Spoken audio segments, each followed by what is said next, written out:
Welcome, old viewers and new viewers, to another episode of the Dancing Negotiator with Dr. Cheryl Okoli, DHA. This is the show where you learn all about conflict and its resolution strategies, the what, the why, the when, the where, the who.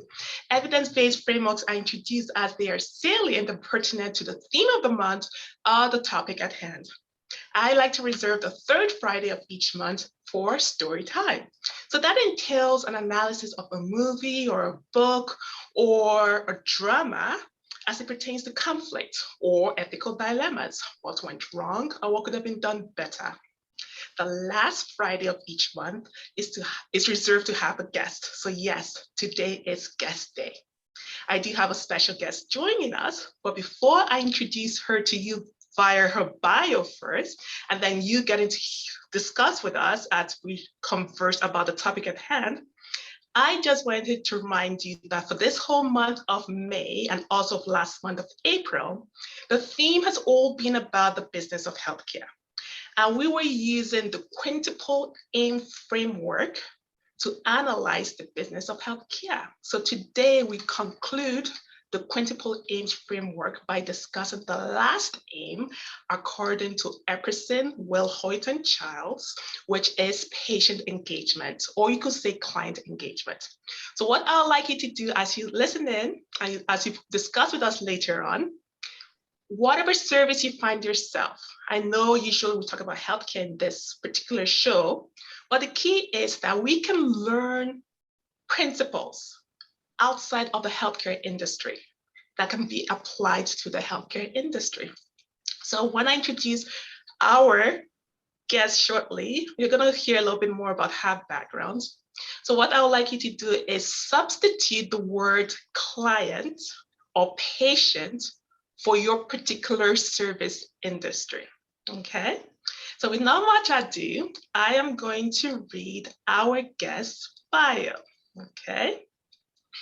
So I like to ask my guests to write up a bio they would like me to share. And that is what I'm going to share. But before I do that, I really want to thank our guest, Delphine, Miss Delphine. She is about 3 to 4 hours ahead of me. So this is a huge sacrifice on her part, and I thank her for doing this. So with not much ado, here's her bio. I read it to you. Delphine's quest is to help her clients increase their sense of well-being and empowerment by becoming better at navigating conflict. She is a social worker with an MSW, which I believe is a Master in Social Work, from Dalhousie University. Plus, she holds credentials in coaching and mediation backed up by 40 years of experience. She has the calmness of someone who is used to surprises and challenges because she has helped herself and so many others in overcoming adversity over a lifetime. Her style is comfortable and informal, while her methodology is rooted in professional education and practice. Working with Delphine is like talking to a friend who cares but who will push you to where you know you should be headed. She says, in quotations, "I believe I'm in the process of becoming the wise old woman you learn from without it feeling like you're being taught. It is the meaning and happiness in my life." With not much ado, welcome, Delphine. Thank you very much. Thank you. So yes, so for our audience, Miss Delphine is actually Canadian and she's based in Nova Scotia. So with not much ado, Delphine, tell us why you chose conflict coaching for a career. It's the tail end of my career rather than the original choice. I had an initial career as a bureaucrat, a minor bureaucrat in the university, and then joined a trade union where I had my first exposure to workplace conflict. I worked for the union for a couple of years, so led collective bargaining, fought with management about employee rights, all of those kind of things, and had my first taste of mediation in that process of collective bargaining and so on. And I was enthralled by the methodology used by the mediator to get us on both sides, to get off our high horses and our self-importance and you know, our mandates, and to look for areas of common understanding, common interest, calm the waters down, and basically pull us towards an agreement, which meant we didn't go on strike. So that was a pattern over a period of time. I then, some years later, I switched sides and actually joined a management team in South Africa, right at the cusp of the apartheid era changing. And the wonderful thing there was my role was, as much as I had hard labor relations experience in Canada, they wanted me to lead relationship building with the trade unions. And so a lot of that had to do with coaching management about how a union thinks. Wonderful. And my final push was, subsequently, I consulted privately, and I had a client in East Africa who had a plant manager they wanted to develop. So they wanted to contract with me to do executive coaching with him. I've been doing management training for them for a couple of years. And in those days, you still talk about management training rather than leadership training. So they asked me if I could do that. I was a consultant, so of course I said yes, and then rushed to the bookstore, bought all of the books I could find on coaching, and got ready for this job. And worked with them for a year and saw this man transform from a bully who didn't know what he was doing. Technically, he was superb, but he couldn't deal with people, and gradually converting into this guy who understood empathy, who developed listening skills and so on. And I thought, this is what I want to do for my next career. So signed up for coaching training in Toronto. It was important for me to have a Canadian credential because I wanted to come back. Good. And subsequently also was trained as a mediator at the University of Prince Edward Island. So I mediate and I do conflict coaching. Wonderful. Wow, what an extensive background you've got there. Well, I'm old. Had a lot of time to do it. Well, I'm glad you brought in the South African piece. I didn't want to put words into your mouth. I'm glad you brought that in as well. Yeah. So one thing before we go into the next question that I'm curious to know about, one thing I want to share with our viewers too is that one of the things that piqued my interest in inviting you to be a guest was once upon a time, I believe it might have been last year or so, you had a very interesting LinkedIn headline. And I was like, I really need to get a chat with this lady. And it's okay if you don't remember what it is, but it's one of those headlines that makes me, or at least it made me take a double look. And I could not get away from it. So I'm so glad you could make it here. So anyway, so it had something to do with, now I just remember, it had something to do along the lines of how you had to navigate and pivot your technique with the pandemic as it pertained to conflict management. Yeah. So to segue into that, what type of employee or business conflicts have you experienced before, during, and after, the pandemic? Well, prior to the pandemic, obviously, I talked about the labor relations field. That was a biggie. But in moving into my coaching avatar, I worked with a range of very, very different kinds of people. One of the ones that really sticks out in my mind was there was a couple. They were had both been in the Canadian military. They both suffered from PTSD. I'm not a therapist, but they were working with therapists to deal with that as an issue, but they needed help in how to talk to each other, just about regular stuff around the house. And so I worked with them, and that was a challenge for me. So it's coaching for both of them, but they tended to head into conflict because that's what would trigger them. And to work with them over a period of time, individually and then together, in rebuilding their vocabulary and their tone of voice and their level of patience and appreciation and so on. So that was a phenomenal experience for me. And then I had a number of, we talk about the South African connection. I've had a number of South African clients, and still do, who have migrated to Canada and then run into cultural conflict.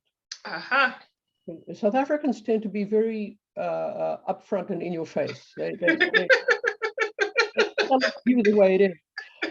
Canadians are cautious, and I mean, and polite, you know. And one of my clients said to me, Canadians are so dishonest, I can't stand it. I said, what do you mean? They'll never tell you the truth. You never know what they're thinking. And I said, so what would you like them to do instead? And he said, well, I always tell the brutal truth, and they don't like it. And so that was kind of a jumping off point for me, is to say, does the truth have to be brutal? Do you have to use it as a weapon to beat them over the head? And so that became the conversation. But also part of it was, hey, whose country is this anyway? You're a visitor. Canada has let you in. You're the guy who really has to do the adapting here, you know.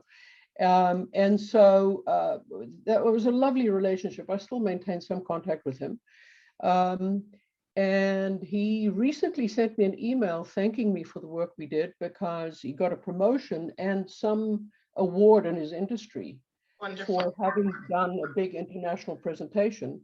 And he said, if he'd had his old attitude, there's no way that would have happened. So a lovely success story. But then there's sad stories too. Moms whose sons haven't spoken to them in decades, you know, and how, you know, you want to go and talk to them and they brush you off. What do you do next? And to help there, in fact, to say, so you can't change other people as much as you might want to. Maybe that your son will choose never to speak to you again. And working with them then, in terms of this conflict model, how to move on with your life, understand that they have the right to choose how to interact with you, and start shaping a new life beyond that. Yeah. And that one woman recently also emailed. COVID kind of hampered her plans. She decided she wanted to go on a cruise, a huge world cruise. Completely get away from this. COVID hampered that. And I got an email the other day, I've booked my ticket, I'm going. So the son never responded to her overtures. It's still not there. But she's made active decisions to move forward with her life.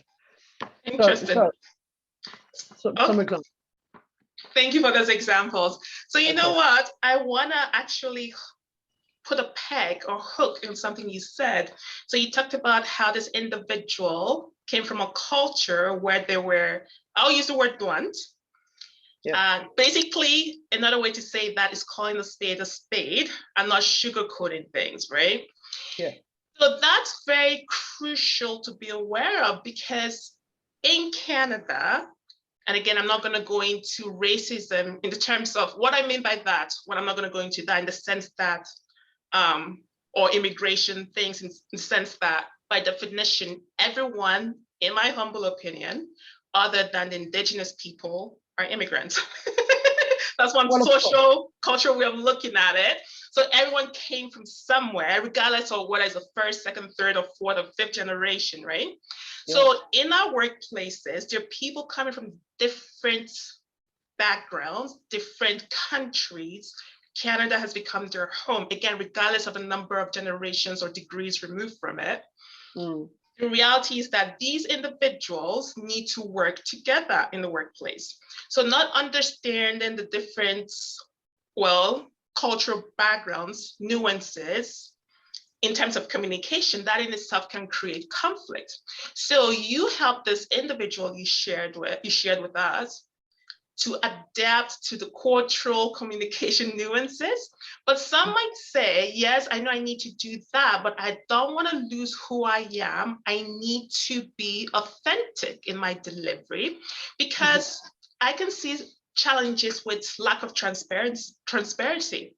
If you feel you need to basically, bend all the time to someone else's wishes or adapt your tone of communication, don't get me wrong, there's a right way and a wrong way to do it. But what are your thoughts? How can adapting to another culture in the workplace hamper or not hamper transparency in terms of, let's say, giving feedback for a project? And it's a really it's a difficult question you're asking me. I ponder it on a regular basis.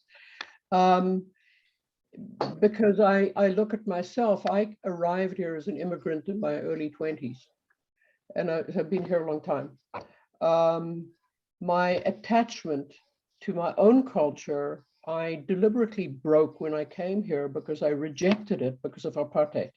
My people created apartheid. So all of the shame and guilt and anger and stuff that went with it, I chose to withdraw from it, and yet I didn't withdraw from my family. So I did this sort of schizophrenic thing that when I visited them, I would go back to using their habits, language, traditions, and so on, except I no longer used the kind of words that you don't use, you know. Gradually, I shifted and became more, now when I go back, people will say I sound like a Canadian, but it's partly my accent has softened, but significantly my vocabulary has softened. But it took, and you know, some of it took deliberate work, mostly it became unconscious, because you get positive feedback in the workplace when you kind of fit in, you make an effort to be understood. Yeah. And that's, in fact, that's a very important element in the conflict coaching I do is when you speak to somebody, you have a message you want to share with them. Yeah. You need to think about how to transmit that message so that they receive the full intent of the message. Mm-hmm. So you don't blast them with what I want to say. You offer them the opportunity to understand what you mean. Yeah. And so that's part of that cultural adjustment is, you know, and you'll picture it. I mean, you live in your social life. In fact, I'm astonished at the number of South Africans who've recently showed up in Nova Scotia. I've got to be careful not to speak Afrikaans because somebody might understand. Maybe not to use swear words in Afrikaans.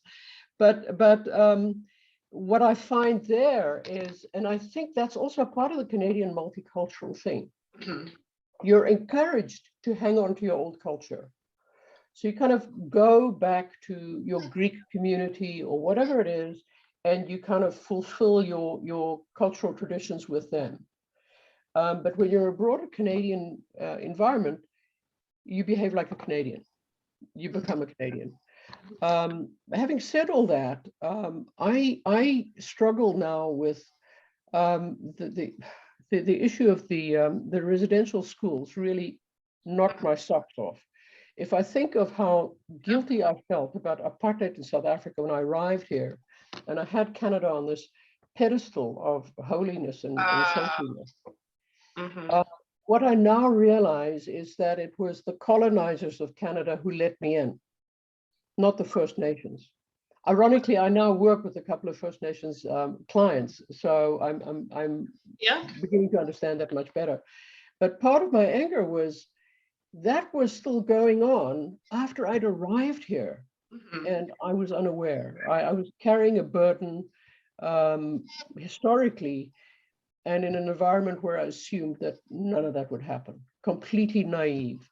And even when I went through my citizenship process, there was no mention of Indigenous history, culture, or anything. It's like Canada didn't exist, you know, until the French arrived, the Brits arrived, and so on. So I look at that in terms of immigrants coming in now, you know, from war zones and goodness knows what. So starting with the Syrians who came a while back, they hold on to their communities, they support each other, and we all engage in the struggle about how do you engage in the country that has allowed you in. As a sideline, apparently Arabic is now the second most commonly spoken language in Halifax. Wow. After English, yes. No way. That's how it's shifted since the Syrian refugees started coming in. Wow. Yeah. Interesting. That's very fascinating because it's really key that we know how to engage our clients, either one that has a different culture or comes from a different social environment, because I could myself can empathize in the sense that I consider myself a third culture kid. Do you know what that is? It's basic, yeah. So I really am. I mean, having grown up on 3 continents, born in Canada, in Winnipeg, did not grow up in Winnipeg. My childhood was in Nigeria. My teen years were in the Middle East. And then I came back to Canada, New Brunswick to be specific, as an adult for university. So all those global trotting, plus other travels for leisure, and I'm blessed. I'm blessed because I've been exposed to various individuals, their cultures, their religions, you name it. So I find when I'm exposed to individuals of different cultures or social backgrounds, when you speak about Arabs, well, my teen years were in the Middle East, Qatar to be specific. So I have an understanding of things. I find I can easily adapt. I can speak a little bit of different languages. I'm not fluent, but what advice would you give to, let's say, a workplace setting? Actually, I see we already have about 10 minutes for this segment. What advice would you give to healthcare administrators in terms of engaging clients and or patients from a social and cultural perspective? You know, I pondered that question for a long time because thank goodness you sent me the questions before we did this. And so, you know, up front, I don't work in the healthcare system. I'm a client of the healthcare system, a very disillusioned, angry, annoyed client of the healthcare system, because I see it disintegrating. If I think of what it looked like when we arrived here, my kids were little and so on, it was superb. What we have now is shameful. But that's not really what you're asking me about. For me, there's a component there. I think part of it is that we're placing the wrong emphasis on what needs to be done in our healthcare system. We're driven by prescriptions, by tests, by doctors having to document codes for every symptom that they discuss with you, and they can only discuss a certain number of them, and then you've got to go away and make another appointment. The unbelievably long wait list. The wait lists were already long before COVID, and how much worse that is now. My dad was a surgeon, so I kind of have a bit of a understanding of the background of this stuff. And so you have somebody wait for 2 years for a hip replacement or a knee replacement. They keep on using those joints for the time that they're waiting. So by the time you do the surgery, there's a compromised health, there's a compromised joint, surgery is more difficult, recovery is more difficult. And unfortunately, I'm not a specialist in this. I can't offer a fix. Otherwise, I would, you know, $5 million for the advice. But for me, part of what we have here is a culture of lifestyle diseases that drives how we interact with patients of the system. Part of that is.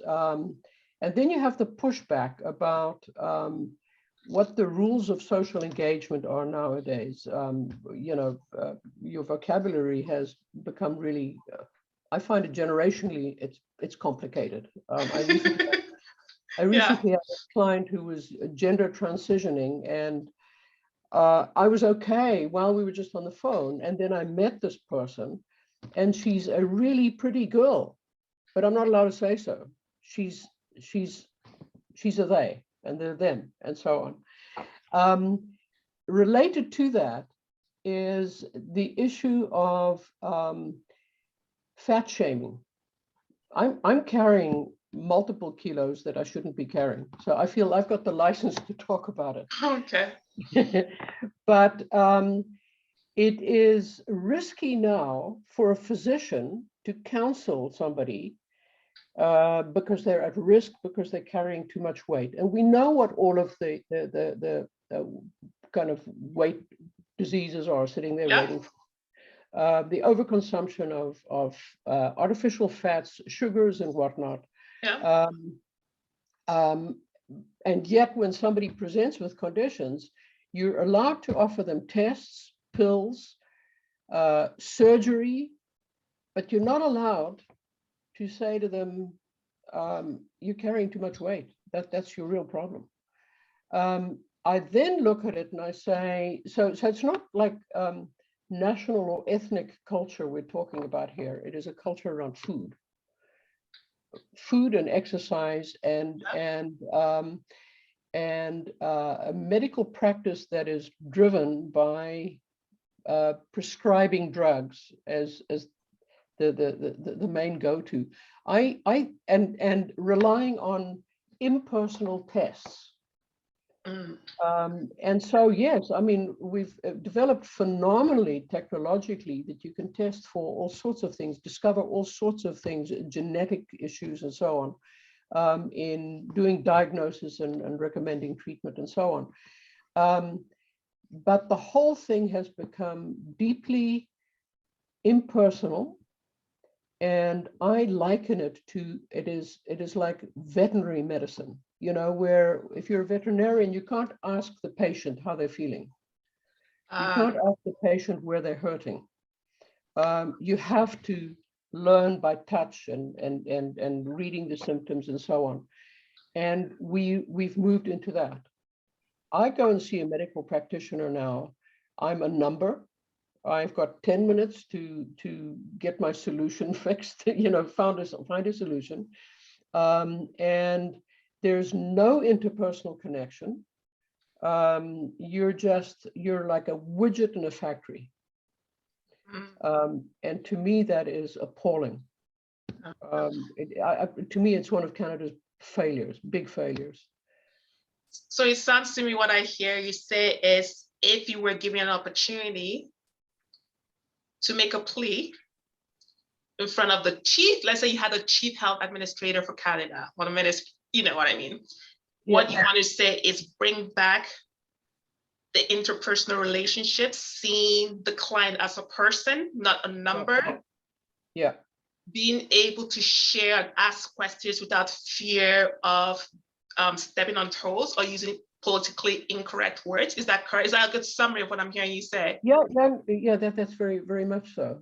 And I think, but also, I mean, in fairness to healthcare providers, you also run into the thing of patients now having an opinion. They Google their symptoms and they know what's wrong with them, you know, and they see advertisements for the kind of drugs that will fix them. Okay. So you show up at the doctor's office and you say, I want a prescription for this.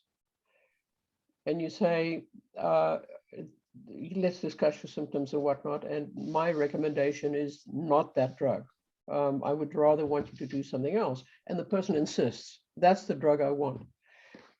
So it's difficult, I think, on that side as well. You've got self-confident, opinionated people who don't actually know what they're talking about because they don't have the medical background. I see. Okay, that's very interesting. So I'm just being mindful of the time. We can continue this part of this conversation, the second part, but we'll have to end shortly for this first half. But thank you so much for sharing your thoughts about that. But before we leave, I do want you please to tell our viewers how they can reach you. Okay. I have a website, and is my name showed on the promotion material? Yes, it did. Yeah, it's my full name, delphinedutoit.ca, and there's a contact us form on it. You can email me there. Okay. That's that's my easiest channel. If you want to kind of keep track of what I do, generally on social media, I have a Facebook page. I'm on Instagram. In fact, Instagram I started maybe a month ago.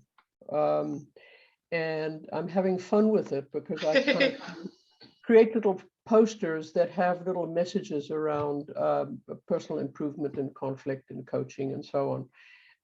And it's not as professional looking as Instagram can be, but I'm having fun using some of my own photographs and creating my own quotes and so on and putting them up there. And I've gone from having 3 followers to, I think, 167 in the space of a month. So I think I'm doing pretty well. That's wonderful. But so there you would find me as dutoit.delphine. Okay. And then I'm on Twitter as Delphine du Toit. Okay. Well, thank you so much, Delphine, for coming and joining us as a guest to explore the client engagement part of things. So viewers, like I said, this is the end of this first part. We will continue for the question and answer period shortly. But before you leave, you know, I always like to leave you with a thought, but just a reminder, next week, or rather, yes, next week for a new month, we'll be talking all about spirituality and healthcare, and I invite you to come back. But before you leave, I want you to always remember this, that you are needed to be a solution. Be the best that you can, and do not rob the world of a precious gem, you. Goodbye and have a splendid day. Until next time. Bye-bye. Thanks very much.